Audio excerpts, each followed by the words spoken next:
តូចអើយតូចភ្នំនាងយំព្រួងអ្វីយំខ្វាងចំណៃឬយំព្រាត់ស្រី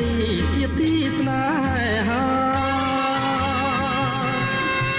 តូចអើយបើយំព្រួងព្រាត់សងសា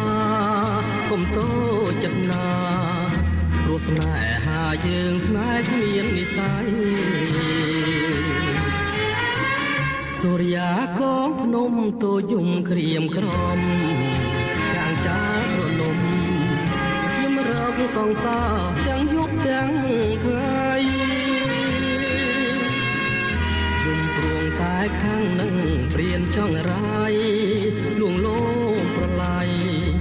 គូកបមករតីកំពូលដួងចិត្ត